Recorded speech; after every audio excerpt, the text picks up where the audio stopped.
Hey everyone, Mike Miller with the Herald Times. I am joined by a very special guest making a long-awaited Scoop Talk return. It's been a few years. Alex Bozich of Inside the Hall. We're both coming to you from the Xfinity Center, which has the worst Wi-Fi in the Big Ten, here on the campus of the University of Maryland.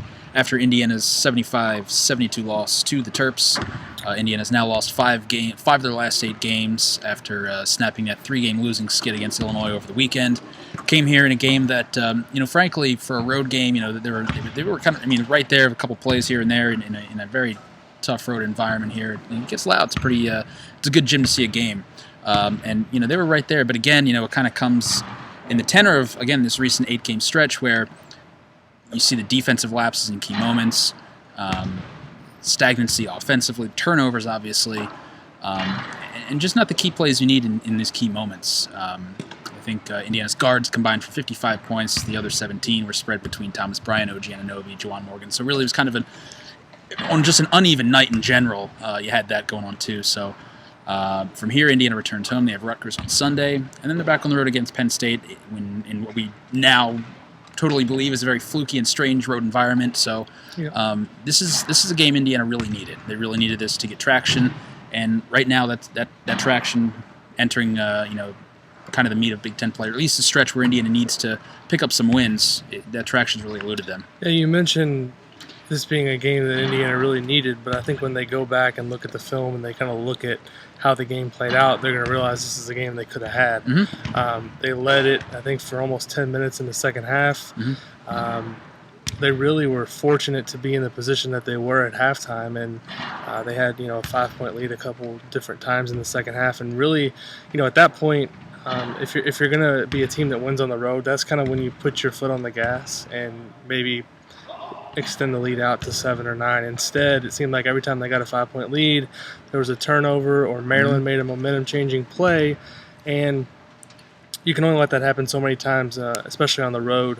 A team like Maryland, they're not a great team, but they do have enough talent to where they're going to be able to overcome mistakes, especially in front of a home crowd, and they're also really good in close games. So, you felt like once it got down into the last couple minutes, Indiana hadn't taken control. It seemed like it kind of slipped through their fingers, and like I said, I think they're going to look back at this game. You mentioned how well the guards play. The thing that kind of stood out for me is Thomas Bryant and OG Anunoby go combined. I think it was 4 of 17. Is that right? Mm-hmm. 4 of 17. I mean, coming into the season, Thomas Bryant was a first-team Blue Ribbon All-American. OG Anunoby, a lot of people are talking about as a lottery pick. You're not going to win too many road games with those two guys going 4 of 17.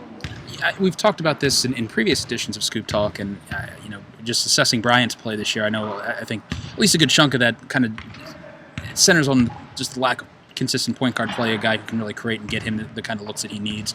What do you make of Anunoby at this point? Because he's a guy who we've seen him outside work, kind of trying to get his shot in rhythm.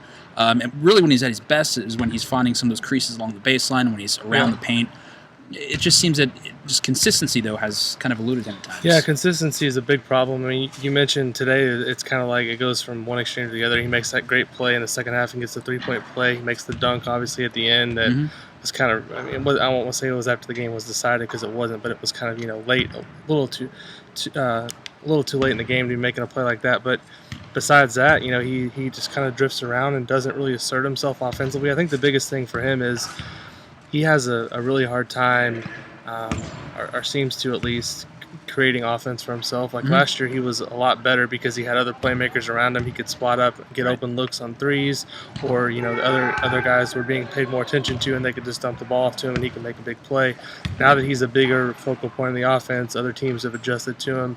I think he needs to make some adjustments. Quite frankly, I mean, he's pretty up and down, and I think I don't want to call him a disappointment to this point, but I think he's been a little bit underwhelming overall with his full body work. I know the injury plays in a little bit to that, but at some point, I think if Indiana's going to reach its potential or come anywhere close, he's going to have to play a lot better. No doubt about it. I mean, you talk about disappointments on the night where really just another missed opportunity for Indiana. Defensive lapses at key moments. You see it late in the first half. Melo Triple splits the screen right before the half and just gets an easy wide open lane to the basket that puts them up 39-38 going into the break. This team really struggles with screens. They struggle with a lot of things defensively. We saw that at times tonight, just letting guys get open.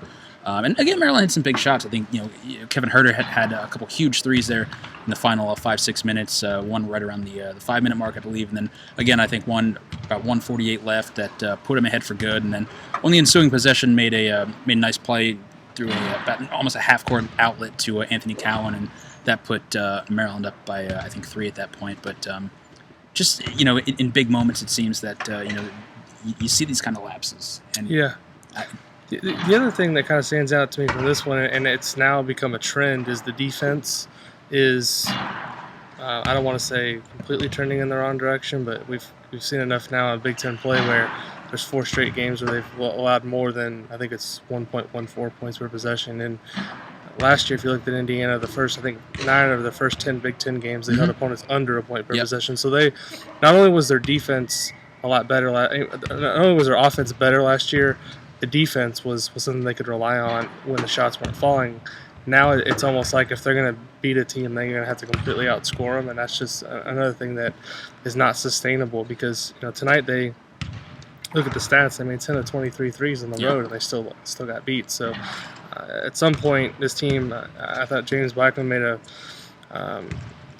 pretty good point after the game, saying that they need to find an identity.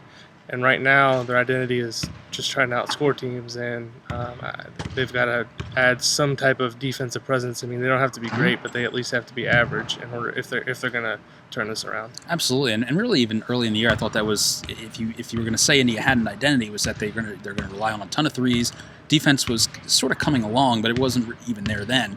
They were hitting their shots or getting their shots, and obviously hitting their threes. And turnovers, I think, are always kind of a natural product of the way they play, but. We see him in difficult moments. Saw him again tonight, 14 for the night. That remains an issue. But yeah, I mean, you're right. I mean, this is a team still kind of searching for an identity, and you get 2.5 weeks, just about 2.5 weeks into Big Ten play, and you're still searching for that. And again, this is really the time when they needed to kind of lock in and clean up and atone for some of those early losses. I mean, because this is the stretch where you can do it. This was, again, a tough environment, but a winnable game. And again, frankly, that they could have had. And you look at these, going back to the Illinois games, the 5-game stretch where this is where you kind of make up for Nebraska, you make up for Wisconsin. You have Rutgers, Penn State, and Michigan State coming into Bloomington in a couple weeks. So this is kind of the moment where you really kind of got to find your footing and just kind of put your foot down and assert yourself. And I mean, I would assume they'll do that against Rutgers. I'm kind of interested to see how they do play against Rutgers. But again, you're going on the road again against Penn State next week, and that can be. They lost there last year. Yeah, exactly, and that's a weird place to play too. But I mean, this is the time when you really need to see Indiana put its foot down and really try to establish something, whether it's defensive or just kind of offensive flow or consistency in general. And right now, it's just a little bit out of their grasp. At what point, Mike, do you think that we come to the realization that like this just is what this team is? I mean, we're 17 games into the season. Everyone's talking about, oh well, they can rip off 6 or 7 in a row, but without a reliable defense, and the other thing I looked at was like win probabilities the rest of the way for road games. This was their 3rd best chance for a road win. You start looking at that schedule; it was front loaded with home games. Where are the wins going to come from here? So at some point, it's like we keep talking about we're going to finally get answers. Tom Crean says they're getting better, but at what point is this just what they are as a team? Yeah, I think it's a totally, you can totally come to that point, and it's still early, but, the bottom of the league has certainly kind of raised its game, too. You're seeing Minnesota now playing better. Northwestern is a team kind of on the verge of making that NCAA tournament bid that they've been looking for so long. You don't really have those gimmies outside of the Rutgers at home in Bloomington. I mean, it's just... That's it. Yeah, that's really it. And from there, I mean, it comes a time when it's kind of gut check time for this team. It's like, do we want to aspire to be more? Do we have it? I mean, they have it in it. The capacity's there. It's just a matter of how do they find it? Where does it begin to show? Yep. Right now, I don't know. And I'm sure it puzzles them. I'm, kind of coming off the way they started the year. Even if it was a bit of a mirage, I mean, again, I think the capacity's there for this team. It's just a matter of finding that initial starting point, that initial launching point, and kind of running with it. But yeah. So. That's it from College Park, man. This is the first time here? I was here 2 years ago. Oh, 2 years ago. That's right. Two really good games though when they come here. Two coming down to the last second shots Yeah. by two ending in hugs with Tom Crean his guard. Yeah, Yogi 2 years ago, and then Yogi and Nick Zeisloff are here sitting behind the IU bench. Marshall Strickland was here too. That's right. Way before my time on this beat, but yes, he was here. Before my time too. All right, guys. We will see you back home. Thanks.